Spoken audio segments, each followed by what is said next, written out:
Historically Accurate Casle Siege Simulator, or HACS for short, is a Minecraft 1.12 multiplayer game designed for two larger teams of players. One team's task is to storm a cliffside castle belonging to the enemy clan, and the other team's is to defend it. The game mechanics reach far beyond the vanilla Minecraft PvP, as both teams have numerous unique abilities to use and in-game objects to interact with. Every match, the castle defenses are chosen before the game starts, which makes for 343 combinations calling for different attack and defense strategies. Each game, the map will also generate random structures in random places that can serve as cover or means to encourage roleplay from the players. The map is full of NPC characters that also serve as means to emerge players' experience. The map is also largely destructible and flammable, and it will automatically rebuild itself at the end of each game. Borewood Invaders. Borewood is the clan attacking the castle. While playing Clan Borewood, you can choose from 5 normal classes and choose from a variety of additional tools available at camp. Infantry is the basic melee class for Clan Borewood. It has regular armor and deals regular damage. It is equipped with an ability to set ladders. The ladders can be set once per life, unless the player chooses to re-equip back at the camp. They can also be restored by Miner's ability Delivery Boy, which will be discussed later in the video. The shield is useful in combat and most notably against barrages of arrows. The heal ability will restore some of its health and it has a 1-minute cooldown. The Archer is the basic ranged class for the Borewood Invaders. It can obviously shoot arrows and refill those arrows at the supply barrels available all around the map. Its special abilities include placing down a brazier for 10 seconds, which will turn all its arrows into fire arrows that will set the players and the blocks on fire. When in need, it can also deal melee damage with its dagger and place destructible and flammable barriers with its other ability, Place Barrier. The Axeman is the most versatile Borewood class. The Battle Axe can deal damage and break a lot of things on the map. It also has a once per life right-click ability that allows to AoE break some of the defender's traps. The Throwing Axe can be thrown at enemies and deal considerable damage. Those can be re-equipped at supply barrels around the map. The oil barrels can be thrown on the ground and later dragged. They will explode upon contact with fire. Finally, the Strong Axe can break a weak gate block or degrade a medium gate block into a weak one. It can only be used once per life. The Miner is a support class for Borewood Invaders. They cannot deal a lot of damage and they don't have much armor, but their pickaxes can break almost anything breakable on the map, including the front walls. They can also set fire to things, causing fires or oil explosions. Its ability to pin enemies down immobilizes them for 30 seconds, rendering them extremely vulnerable and helpless. And the Delivery Boy ability helps all invaders around them by resupplying a lot of their items and abilities, including all the other abilities for that miner, and giving them a speed boost. Finally, the Knight is a tanky leader figure class. They have stronger armor and deal more damage, but they are really slow and can be eviscerated by arrows. Their hammer is also used for breaking a lot of wooden materials and damaging the walls. They have an ability to boost morale of people around them to give them a temporary attack bonus. Or they can blow their horn to summon infantry, archers or miners should they choose to accept. Among the siege machines available at camp, there is a ballista, which can be dragged by shifting much like the oil barrel. You can right-click the seat to mount it and use the item on your hotbar to shoot it, dealing great damage and knockback. The ballista does not run out of ammo, but it can be broken by attackers with their hatchets and by flaming pigs. The battering ram. Its sole purpose is to break through the front gate. It only needs 1 use to break the unupgraded gate, 2 for the upgraded one, and it cannot break the tier 3 iron gate at all. It cannot be completely destroyed, but attacking it with pigs and hatchets can prolong the cooldown between uses. The trebuchet. The trebuchet is used to launch boulders at your targets. It can be moved like previous machines. When in desirable position, you need to use the load trebuchet ability, which can be obtained back at the camp. When you use it, a stone will spawn in the payload. Click at the stone and choose the preferred option. Additionally, if there is an oil barrel nearby, it will also be loaded in. The chat will announce a successful hit on the wall. The boulders will also kill your enemies upon a direct hit. The trebuchet can be destroyed with flaming pigs or 3 uses of a hatchet. The portable bridge. The portable bridge is a siege machine with one function only: bridging. Most notably, it can be used to get over the moat. It cannot be destroyed, but you need to be careful with gravity. Boarwood horses are crucial for the advancement of the game. While the Boarwood spawn point stays at camp, the players can fast travel between the camp and the flags carried by the horses and back. The death of the horse will be announced in the chat, and when that happens, they can be respawned at the back of the panel at the camp.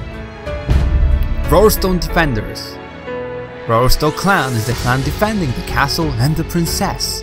They have the town and its inhabitants on their side. Players on this team cannot change their classes as freely, as they will start with a random basic class and will only be able to change upon dying. When dead, the defenders can choose between 5 classes and 3 different spawn points. Soldier is the basic form of a defender. It has both a regular melee weapon and a regular bow, but no special abilities. They can get up to 20 arrows and will respawn with 5 after death. They have a normal hatchet that can break some of the blocks on the map and has a right-click ability to destroy or damage enemy constructs. Guard is a melee class with increased damage but no bow. His ability involves summoning the closest NPC guard, or if there is none, spawning one. They have a normal hatchet. Squire is a weaker melee class with decreased damage and health but increased speed and an ability to taunt the enemies, causing the ones nearby a temporary lapse of strength. They have a normal hatchet. Bowman is a ranged class with a very weak dagger and a bow with slightly increased damage. They can carry up to 35 arrows and will respawn with 10 after death. They have a normal hatchet. Carpenter is a support class whose hatchet is also their melee weapon, with decreased damage, and their right-click ability has a smaller cooldown. They also have a carpentry ability that allows them to erect destructible walls. In the armory, you can choose to obtain special class. There can only be one of each at any given time. The position becomes available if that player is killed or chooses another profession. The Captain of Guard is a highly defensive class with decreased damage but with the ability to deal knockback, a shield and strong armor. They also have an Intimidate ability that causes slowness in nearby enemies. They have a normal hatchet. The Marksman is a ranged class that doesn't rely on supply barrels for ammunition and creates their own with their ability. The crossbow deals increased damage and will also deal melee damage if need be. The bolts are strong enough to blow up oil barrels without using any fire. They have a normal hatchet. The Roarstone clan has an entire castle, a town and its inhabitants, so it's no wonder there is a lot to interact with. The supply barrels spread across the map are used to restock on arrows for soldiers and bowmen. They can also reduce some cooldowns on abilities. The princess is your main concern. She can be in one of the 3 hideouts: her chambers, the high tower, or the family crypt. If you shift next to the princess, it will call all the royal guards back to her. Commander Flintcole is the military mind behind the defense.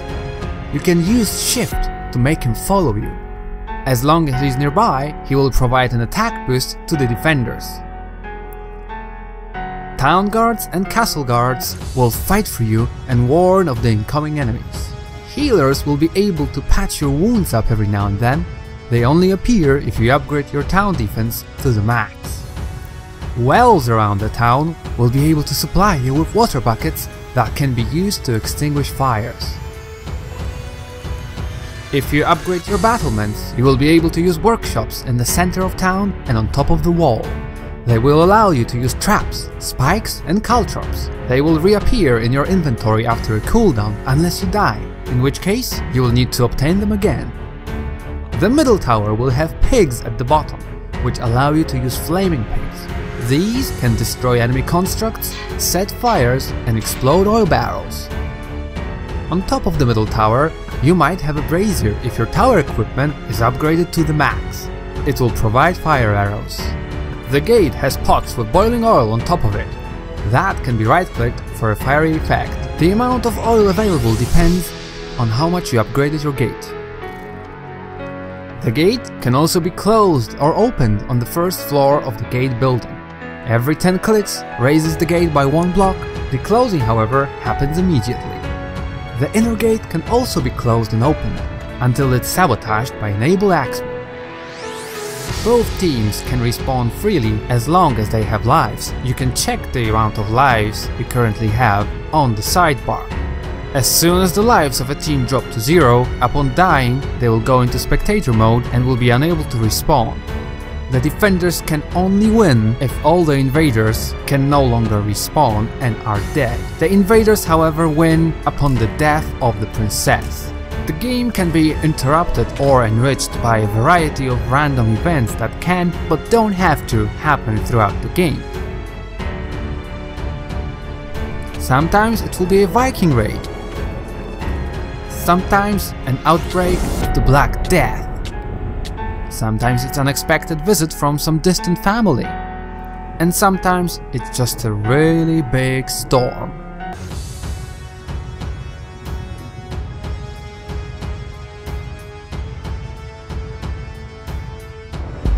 No magic, no science fiction. It is all as historically accurate as Minecraft and playability allows, and it is all in vanilla Minecraft 1.12.1.